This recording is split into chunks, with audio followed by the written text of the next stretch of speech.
నమస్కారం, welcome to I dream. మనం దేవుళ్ళ గురించి చాలా రకాల కథలు అయితే వింటూ ఉంటాం. ముఖ్యంగా లార్డ్ గణేష గురించి రకరకాల స్టోరీస్ వింటుంటాం. ఆయన జననం దగ్గర నుంచి మళ్ళీ ఆయన ఎందుకు గజాననుడుగా మళ్ళీ జన్మ తీసుకున్నారు, ఇలాంటి ఆయనకు సంబంధించిన కథలు చాలా వింటూనే ఉంటాం. అయితే ప్రస్తుతం మనం రీసెంట్గా కూడా ఇప్పుడు నవరాత్రుల సమయంలోనే ఉన్నాము కాబట్టి అందరూ కూడా ప్రతిరోజు ఆయనకు సంబంధించిన కథలు అయితే వింటూనే ఉంటారు. ప్రతి ఒక్క దేవుడికి ప్రతి ఒక్క చక్రాకి కూడా కనెక్షన్ అనేది ఉంటుంది, సంబంధం ఉంటుంది అని చెప్పి కూడా మనం వింటూ ఉంటాం. అయితే ముఖ్యంగా ఏ దేవుడికి ఏ చక్రాతో సంబంధం ఉంటుంది, ఇలాంటి విషయాలైతే చాలా తక్కువ మందే మాట్లాడి ఉంటారు. మీ అందరికీ ఇలాంటి మంచి మంచి విషయాలన్నీ తెలియజేయడం కోసం అయితే ఈ సిరీస్ని అయితే స్టార్ట్ చేశాము. ముందుగా మనం ఏ పూజ చేసినా, ఎటువంటి కార్యం చేసినా ఆ గణనాథుడికే తొలి పూజ అనేది కూడా చేస్తూ ఉంటాము. అందుకని చెప్పి ఈ ఎపిసోడ్లో ముఖ్యంగా ఆ లార్డ్ గణేషకి సంబంధించిన టాపిక్ తోటే సిరీస్ స్టార్ట్ చేయడం అయితే జరుగుతుంది. మీరు కనుక ఈ సిరీస్ని ఫాలో అయితే మంచి మంచి ఇంట్రెస్టింగ్ టాపిక్స్ అయితే తెలుసుకునే అవకాశం ఉంటుంది. ఎవరు కూడా స్కిప్ చేయకుండా సిరీస్ మొత్తం కంప్లీట్గా చూసే ప్రయత్నం అయితే చేయండి. ఇంకెందుకు ఆలస్యం, ప్రోగ్రామ్ని స్టార్ట్ చేసేద్దాం. Hi madam. హలో అండి. హాయ్. Hi ma'am. మేడం, మీరు ఇందాక గణపతి 4 చేతులు కూడా 4 వేదాలని మనకు సూచిస్తుంటాయి అని చెప్పారు కదా, దానికి సంకేతం. అంటే మనం మామూలుగా వేదాలు అంటే ఋగ్వేదం, యజుర్వేదం, సామవేదం, అథర్వణ వేదం, వీటి గురించి మాట్లాడుకుంటాం. ఈ వేదాలకు సంబంధించి అవే అండి ఆయనకి అంత నాలెడ్జ్ ఉంది, అంత విజ్డమ్ ఉంది, ఇవన్నీ ఆయనలో ఉన్నాయి అని ఆ పెద్ద హెడ్ చెప్తోంది అనమాట మనకి. సో ఆయన అంత ఇంటెలిజెంట్, ఆయన అంత వైస్ అని ఆయన సింబల్. సో మీరు చెప్పినట్టు అది కరెక్టే. అయితే ఇప్పుడు మీరు ఆయన పాదం కూడా భూమి పైన ఒకటి, ఎత్తుగా ఒకటి అని అంటే ఆయన చక్రానికి మీరు ఇందాక ఏదైతే ఆటంకాలు అవన్నీ మన ఆలోచన విధానంలో లేకుండా ఉండాలని సూచిస్తుందో దానికి సంకేతంగా అంతే అండి. బేసిక్లీ రూట్ చక్ర, మూలాధార చక్ర నుంచి సహస్ర చక్రాకి వెళ్ళటమే మనది జర్నీ. సో ఒకటి కాల్ పైకి వెళ్తుందంటే మన స్పిరిచువల్ జర్నీలో మనం చేసే హీలింగ్ కానివ్వండి, ముందుకు వెళ్తున్నాము మన జర్నీలో భక్తి ద్వారా కానివ్వండి, చాలా వేస్ ఉన్నాయి. సో బేసిక్లీ ముందుకు వెళ్తున్నట్టు ఆ కాల్. ఇంకోటి, మనం ఎర్త్లో అలాగే స్టేబుల్గా ఉండాలి. ఈ ప్రపంచంలోకి వచ్చాం కాబట్టి ఇక్కడ కూడా స్టేబుల్గా ఉండాలి. ఇప్పుడు మనకి రూట్ చక్ర స్ట్రాంగ్గా లేదనుకోండి, మూలాధార చక్ర స్ట్రాంగ్గా లేదనుకోండి, ఇమాజిన్ మన ట్రీకి రూట్స్ ఎంత ఇంపార్టెంట్. ఆ రూట్స్ ఎంత ఇంపార్టెంటో, ఆ రూట్స్ ఎంత స్ట్రాంగ్గా ఉంటే ఫ్రూట్స్ అనేవి వస్తాయి. సో ఆ రూట్స్ అంత స్ట్రాంగ్గా ఉంచుకుంటూ మనం స్పిరిచువల్ జర్నీని ప్రోగ్రెస్ చేయటమే ఆయనదా సింబల్కి మీనింగ్. సో ఇప్పుడు ఇప్పుడు లైఫ్, క్రియేషన్, డిస్ట్రక్షన్, ఇది మన లైఫ్. క్రియేషన్, డిస్ట్రక్షన్ ఇదే మన సైకిల్లో వెళ్తుంది. ఇప్పుడు మనం చెట్టు ఉంది, చెట్టుకి ఆకులు వస్తాయి, ఆకులు పడిపోతాయి, మళ్ళీ కొత్త వస్తాయి. సో ఇప్పుడు ఇప్పుడు ఆవిడ చర్మం నుంచి వచ్చిన ఇంప్యూరిటీస్ ద్వారా ఆయన ఫామ్ అయ్యారు, అంటే ఇది క్రియేషన్. సో ఈయన ఏం చేస్తున్నారు, ఆ క్రియేషన్ని డిస్ట్రాయ్ చేస్తేనే కొత్త క్రియేషన్ వస్తుంది. ఆ కొత్త, ఇప్పుడు మన బాడీలో సెల్స్ అనేవి ఉన్నాయి, కొన్ని రోజులకి ఆ సెల్స్ డిస్ట్రాయ్ అవుతాయి, దానివల్ల కొత్త సెల్స్ వస్తాయి. అలాగే ఈ జర్నీని కంప్లీట్ చేయడానికి సింబాలిజంగా ఇది తీసుకున్నారు. కానివ్వండి, ఆయన కోపం వచ్చో, ఆగ్రహం వచ్చో, ఇగ్నోరెంట్గానో ఆయన అది చేయలేదు. సో మనం కరెక్ట్, మనం ఏదైతే మన నిత్యం మనం అనుభవించే లైఫ్ ఉందో దానికి ఆయన యొక్క ఆయన అంటే బాడీ అయితే ఏంటి, ఆయన సృష్టి, ఆయన జననం, ప్రతి ఒక్కదానికి ఒక కనెక్షన్ అయితే ఉంది 100% అండి. అండ్ మూలాధార, ఇప్పుడు గణేశుడు ఉండేది ఫస్ట్ చక్ర. సో మనం ప్రతి దానికి ఆయనను పూజించే మనం స్టార్ట్ చేస్తాము. ఎందుకు అంటే మన రూట్, నేను ఇందాక చెప్పినప్పుడు ఫౌండేషన్ అనేది స్ట్రాంగ్గా లేదనుకోండి, మనం నెక్స్ట్ చక్రాస్కి వెళ్ళి పైకి వెళ్ళలేము. సో మనం అది స్ట్రాంగ్ చేసుకుంటే, అంటే స్ట్రాంగ్ చేసుకోవటం అంటే దానివల్ల మనకేమొస్తుంది, కాన్ఫిడెన్స్ వస్తుంది, స్టెబిలిటీ వస్తుంది, ఆనందం వస్తుంది. మన బాడీలో, మన సోల్లో ఆ కాన్ఫిడెన్స్, ఆ స్టెబిలిటీ ఉంటేనే మనం నెక్స్ట్ స్టెప్ చేయగలం. లేకపోతే సెకండ్ స్టెప్కి వెళ్ళేసి మళ్ళీ వెనకాలకు వచ్చేస్తాం. సో ఫస్ట్ అనేది అంత ఇంపార్టెంట్. సో మనం ఇందాక అనుకున్నట్టు ఆయన్ని ఏ విఘ్నాలు లేకుండా ఉండాలి, మాకు ప్రతిదీ కాన్ఫిడెన్స్ మీరు ఇవ్వాలి, మీకున్నంత విజ్డమ్ మాకు ఇవ్వాలి. విజ్డమ్ ఉంటేనే ఇది జరగదు, ఇలాగే జరుగుతుంది, మంచే జరుగుతుంది అన్న థాట్ మనకి వస్తుంది. థర్డ్ థింగ్ ఏంటంటే స్టెబిలిటీ, రూట్స్ అనేవి స్ట్రాంగ్గా ఉండాలి. సో ఇవన్నీ ఉంటేనే మనం ముందుకు వెళ్ళగలం. కాబట్టి మనం ఎప్పుడూ ఆయనకు దండం పెట్టుకొని ఆ రూట్ చక్ర, సో దీనికి ఒక వే కూడా ఉంది. ఏం చేయొచ్చు అంటే, రూట్ చక్రాన్ని మనం అది రెడ్ కలర్లో ఉంటుంది రూట్ చక్ర. ఓకే, సో మీరు చాలా మంది చూసే ఉంటారు, జస్ట్ ఒక మనిషి బొమ్మ ఉండి 7 చక్రాస్ డాట్స్తో ఉంటాయి. సో లాస్ట్గా ఉండేది రూట్ చక్ర, అది రెడ్ కలర్లో ఉంటుంది.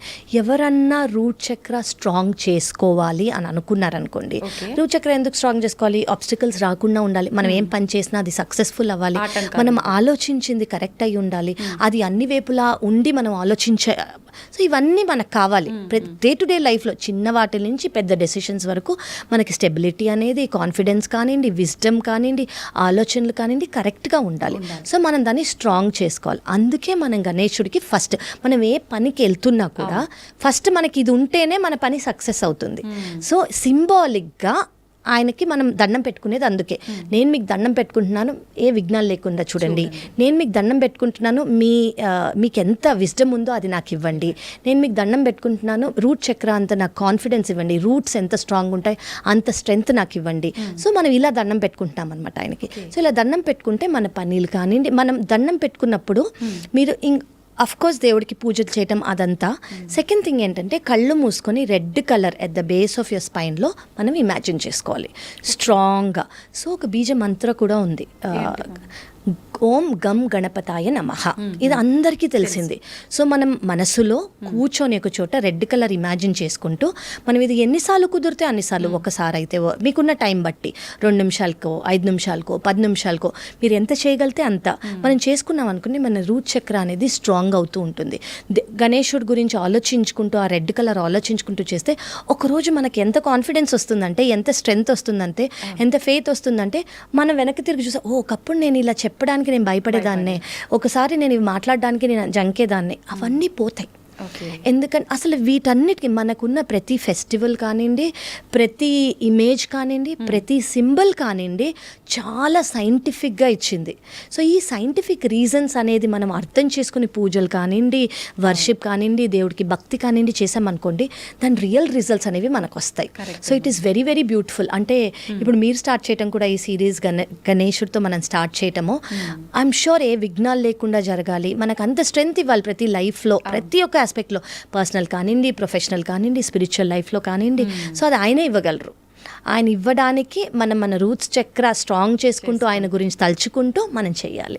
మేడం, మామూలుగా మనం డివోషనల్ వైజ్గా చూసుకుంటే ఆయన చెవులు అంత పెద్దగా ఉండడానికి రీజన్ ఏంటో కూడా అందరికీ తెలిసిన చిన్న చిన్న స్టోరీస్ ఉన్నాయి. అవును, మనం సైంటిఫిక్ గా కూడా దానికి సంబంధించేది. అవునండి, సైంటిఫిక్ గా కూడా. ఇప్పుడు హ్యూమన్స్ అనేది, అంటే మనుషులు అనేది కొంచెమే వినగలరు, ఇంత డెసిబెల్స్కి వాళ్ళకి వినిపిస్తుంది, మిగతాది వినిపిదు. అదే మీరు యానిమల్స్ చూసారనుకోండి, మనకన్నా ముందుగా ఎక్కువగా డాగ్స్కి వినిపిస్తుంది స్మెల్ కానివ్వండి, వినిపించడం కానివ్వండి, వాళ్ళకి చాలా ఎక్కువ. మనకి అలాగే ప్రతి ఒక్క యానిమల్కి ఎక్కువ, యానిమల్కి హ్యూమన్స్కి అట్లా తెలిసిన దానికన్నా కనిపించే దానికన్నా ఎక్కువ వినిపిస్తుంది. అదే ఎలిఫెంట్ అనుకోండి, ఆ ఎలిఫెంట్ చెవులు ఇంత పెద్దగా ఉంటాయి. సో ఇక్కడి నుంచి ఇక్కడికి అన్ని వినిపిస్తాయి. సో దాని మీనింగ్ ఏంటంటే ప్రతి ఒక్కటి మీరు కరెక్ట్గా వినండి, ప్రతి ఒక్కటి విని డెసిషన్ తీసుకోండి, వైజ్గా ఉండండి. సో ఇక్కడ ఒక 180 degrees, ఇక్కడ ఒక 180 degrees అంత ఓపెన్ అవుతాయి ఆయన ఇయర్స్. సో 360 degrees వినిపిస్తుంది. అంటే ఒక సిచ్యువేషన్కి ఒకలాగే ఆలోచించకుండా అంత 360 degrees మీరు ఆలోచించి ఆ విజ్డమ్తో మీరు డెసిషన్స్ కానివ్వండి, లైఫ్ని కానివ్వండి ముందుకు చేరండి అని దాని మీనింగ్. మనం చేసే ప్రతి పనిలో తొందరపాటు నిర్ణయాలు తీసుకోవడం, సగం వినకపోవడం. కరెక్ట్. ఓకే, అలాంటి పొరపాట్లు జరగకుండా ఉండాలి అంటే ఉండటానికి అది నిదర్శనంగా. కరెక్ట్ అండి, ఎగ్జాక్ట్లీ. Okay, super. ఇంకా ఎలాంటివి మనం మాట్లాడుకోవచ్చు మేడం సైంటిఫిక్గా మాట్లాడుకోవాలంటే గణేష్ గురించి? అంటే ఇప్పుడు మనము విఘ్నాలు అని అనుకున్నాము, ఆయన ఇంటెలిజెన్స్ అని అనుకున్నాము. సో ఇవన్నీ ఎనర్జీ. ఫస్ట్ మనకేం అర్థం అవ్వాలంటే మన చుట్టూ ఉన్నది మనమంతా ఎనర్జీ. సో ఆ ఎనర్జీ మనము కింద నుంచి పై వరకు తీసుకెళ్ళాలి. ఇంకోటి మీకు తెలియాల్సింది ఏంటంటే ప్రతి వాళ్ళలో ఇప్పుడు అమ్మవారి నలుగుతో వచ్చిన ఆయన గణేశుడు, అంటే ఆవిడదొక అంశం ఆయన. అలాగే ప్రతి ఒక్క హ్యూమన్ బాడీలో కింద ఉంటుంది రూట్ చక్ర, మూలాధార అని చెప్పాను. దాని మీద 3.5 times కుండిలిని అని ఉంటుంది. అంటే ఆ మూలాధార చక్ర దగ్గర ఉంటుంది. దానికి మీనింగ్ ఏంటి? ఆయన గణపతి, ఆవిడ అంత క్లోజ్ రిలేటెడ్. సో ఆయనని ఎంత స్ట్రాంగ్ చేసుకున్నాం అనుకోండి, ఆ కుండ్లిని అనేది ప్రతి ఒక్క చక్రా నుంచి, అంటే దాని తర్వాత పైన ఉండే చక్రాలు, ప్రతి ఒక్క చక్రా నుంచి మనం ఆ ఒక్కొక్క చక్రాన్ని స్ట్రాంగ్ చేసుకుంటూ పైకి వెళ్ళామనుకోండి, ఈ కుండ్లిని పైకి వెళ్ళిందంటే అల్టిమేట్లీ మనం ఫిజికల్ ఫామ్ నుంచి ఫామ్లెస్కి అర్థమైపోతుంది మనకి. మనం అందరం ఒక్కటే, మనం అందరం ఆయన నుంచే వచ్చాము, మనం అందరము అల్టిమేట్లీ ఆయన దగ్గరికే వెళ్తాము అన్న అర్థం కావడానికి ఆ లైఫ్ ఎక్స్పీరియన్సెస్ అన్నీ దీంతో ముడిపడి ఉన్నాయన్నమాట.